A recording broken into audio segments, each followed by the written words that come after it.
Hi there. I thought I'd end out 2025 with a 5 card reading to just sort of show us what we can leave behind for 2025 and sort of the energy that we are picking up for the beginning of 2026. I shuffled the cards and pulled them already, and I absolutely love when things fall into place, like these readings and stuff. They just sort of resonate the second you start seeing the cards come out. I'm also going to finish it off with Messages of Cosmos Oracle card. One of my dear bestest friends gave me that for Yule this year, so I will choose one of those at the ending to read. I am going to be getting back to doing readings more regularly, but they are going to be in my school. They'll be on the school platform. They will be free. I just find school is a much more professional platform to be involved in with how I want to grow my business over the next year or so. So they will be in there. So without further ado, I'm just going to get you to center in for a moment with me and just clear everything out. And we're going to take a deep breath in together and just relax and settle into the present moment. So basically what we're leaving behind this year is the 5 of Wands. And this is about leaving behind that unnecessary struggles. It's about leaving things that might show conflict for us, might come up. It could be like fighting with other people, but it could also be that inner conflicts as well. What direction do I need to be going with and going in, and just leaving all of that energy that no longer serves you behind in 2025. Not every battle is yours. Not every battle needs to be won as well. So it's about knowing when to lay those wands, those sticks down, those battle, and it could be even, I'm getting a essence of, that needing to always be right or interject your opinions that could be conflicting to what's being talked about. It's about picking your battles, but also knowing when you can walk away, not needing to explain yourself all the time for your actions, and not staying in that friction aspect just because it's familiar. Giving yourself permission to just have ease and leave what no longer serves you behind. So what card we are coming into 2026 with next is the Star. And the Star is that, it's going to be a calm, steady light that is coming through you.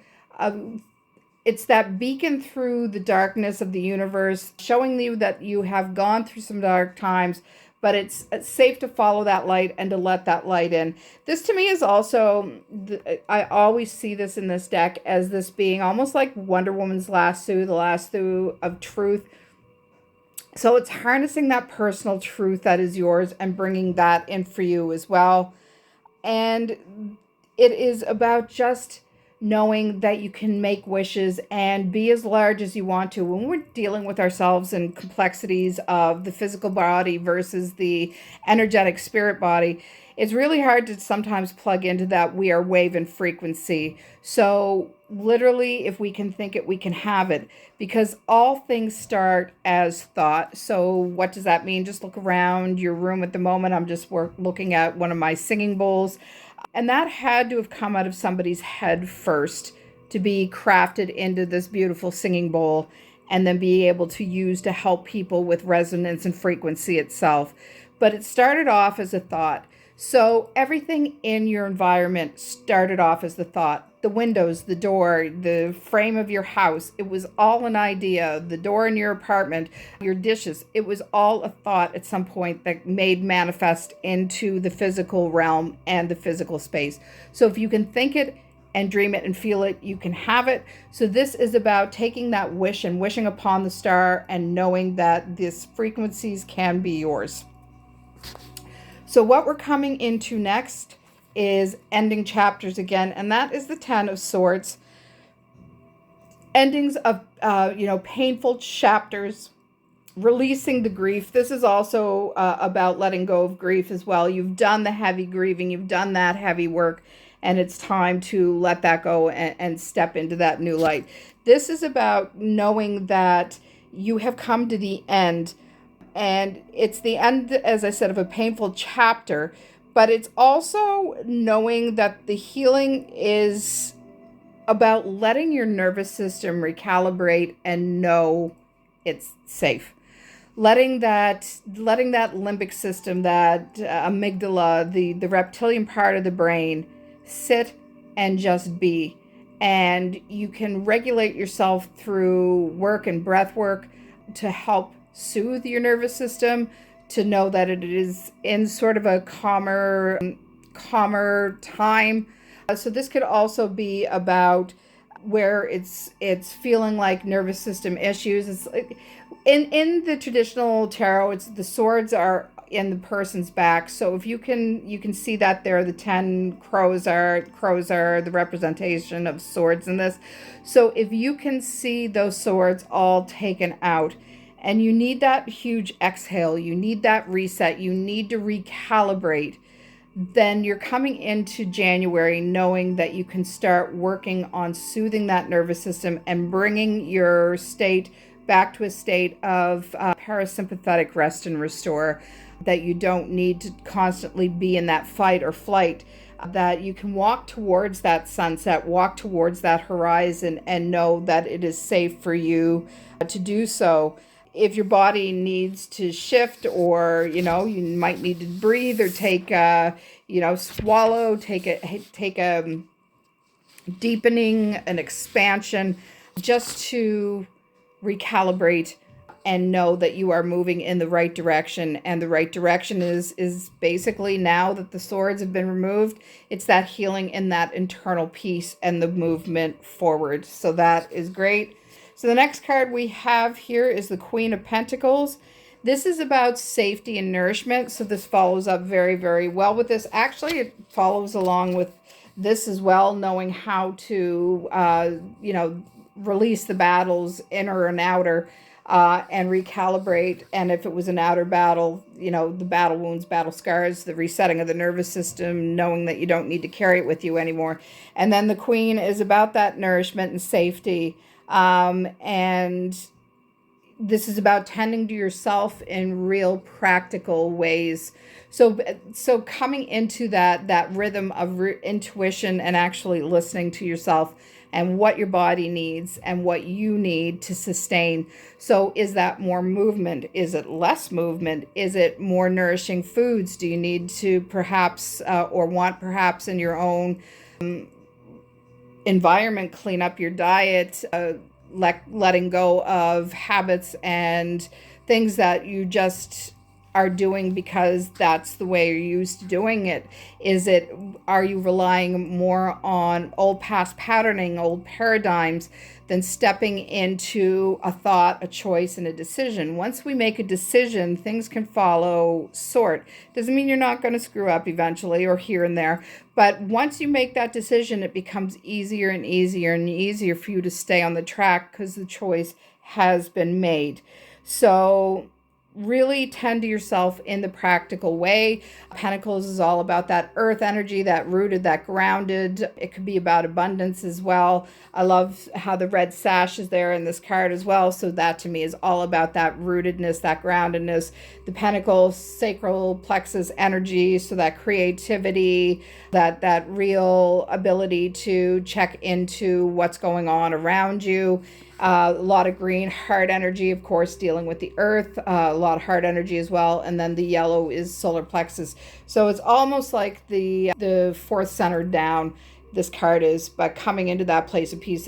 I love this card. She is just so regal and beautiful and reminds me of Mother Nature. She's just absolutely stunning. And the final card going into the new year, and we always say this when you're doing readings, is you can't make this shit up. And that is the Fool. So we're actually coming into fresh energy, into lightness, stepping forward without dragging that past with us. The trust, the free fall, going into that beautiful flower of life, that pool of water. She has a crystal in her hand. She has the guidance.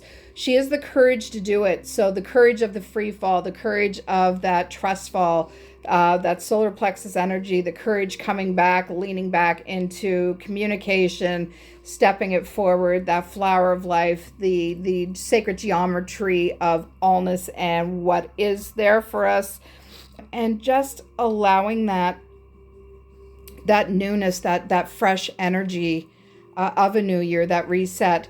In the Celtic New Year, it's Samhain, and I do New Year's work around Halloween as well. October 31st, that's the Celtic Wheels New Year as it turns. November 1st is the starting of the new year. So I do a lot of framing and work then as well. But when we're following the calendar year, we're coming into this space and into this time. So tomorrow would be a good day to sit down and possibly let go of the past year and not focus on what didn't work, but focus on what worked for you, and possibly setting goals for the year to come.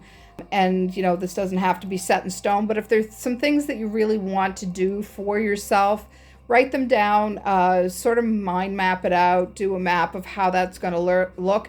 And when you have a success of a goal achieved, whether it's a little goal of, oh my God, I got my 8 glasses of water in today, mark that down. No goal is too small if you achieve it and it is in that step in that right direction for you. So allow yourself to begin again. Allow yourself to take that trust fall. Allow yourself to leave what no longer served you in 2025 behind, because you are going in the new energies and into a new direction. And it's not about becoming someone new. It's about remembering who you were before you learned how to brace yourself and had to brace yourself against everything. So it's also a coming home to you and a remembrance. So that is the reading for today. And I am going to just take one of these cards as a focal point on finishing this up.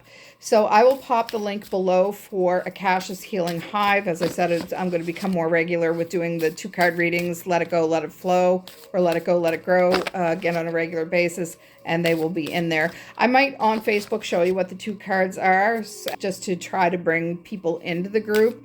These spaces are sacred and soft and quiet. It's lovely to be in school, the school platform. It's really, really super nice. It feels really professional. Do something kind for someone without any expectation.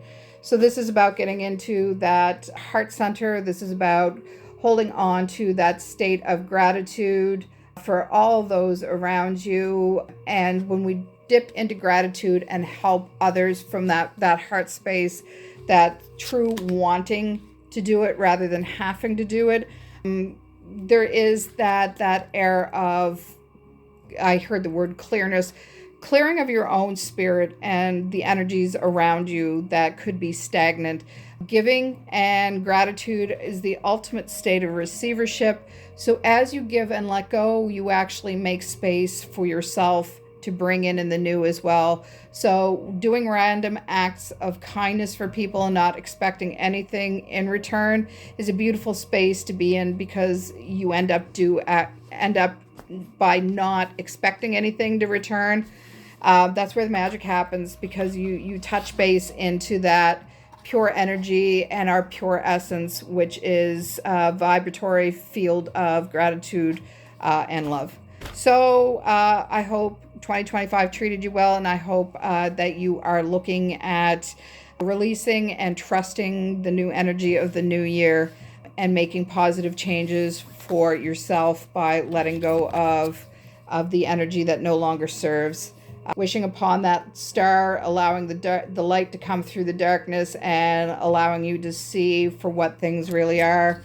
Releasing those that which held you and possibly activated your nervous system, giving it that space and clarity and reset that it needs in the next few months, knowing that groundedness will help you on your path and that you can trust the energies of the new year to have your back and allow the universe to hold you and your dreams and goals in the light. Come at it through a place of courage, not of fear. And see you tomorrow. Bye.